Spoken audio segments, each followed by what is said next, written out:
Hello students, how are you. आज का जो हमारा फर्स्ट टॉपिक है वो है इलेक्ट्रिक डाइपोल।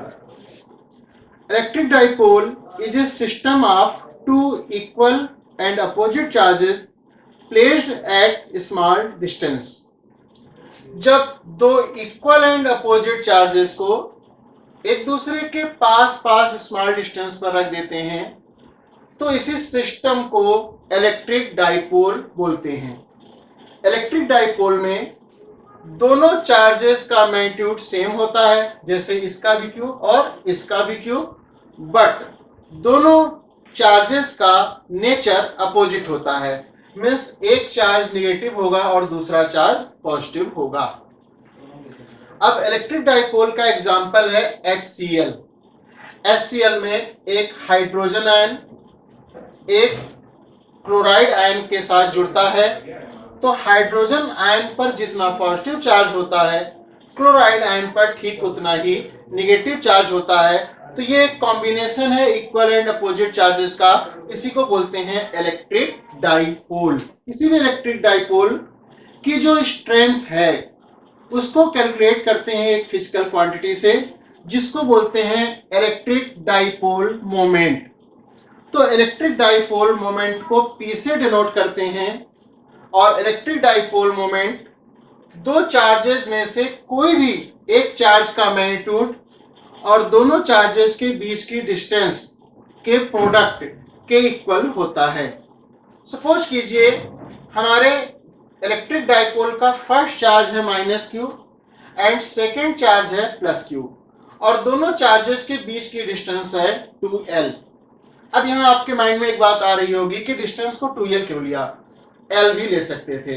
तो यहाँ एक बात क्लियर कर दूं, जब कभी भी हम लोग इस डाइपोल की वजह से इसके आसपास किसी पॉइंट पर इलेक्ट्रिक फील्ड या इलेक्ट्रोस्टैटिक पोटेंशियल फाइंड आउट करने की कोशिश करेंगे तो हम लोगों को इस डाइपोल के मिड पॉइंट से उस पॉइंट तक की डिस्टेंस लेने की जरूरत पड़ती है, और ऐसे में इस डाइपोल के चार्जेस के बीच की जो ये डिस्टेंस है इस डिस्टेंस को हाफ करने की जरूरत पड़ती है। तो हम लोग पहले ही डिस्टेंस को इस तरह से लेते हैं कि डिस्टेंस को हाफ करना इजी हो, और यही वजह है कि चार्जेस के बीच की डिस्टेंस को 2l लिया गया है। खैर, मैं बात कर रहा था इलेक्ट्रिक डाइपोल मोमेंट की। तो इलेक्ट्रिक डाइपोल मोमेंट दो में से किसी भी एक चार्ज का मैग्नीट्यूड और दोनों चार्जेस के बीच की डिस्टेंस के प्रोडक्ट के बराबर होता है।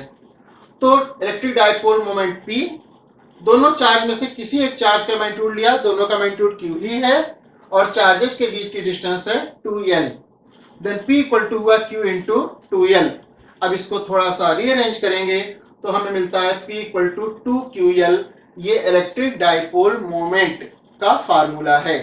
अब इलेक्ट्रिक डाइपोल मोमेंट का जो यूनिट है वो है कूलम इंटू मीटर।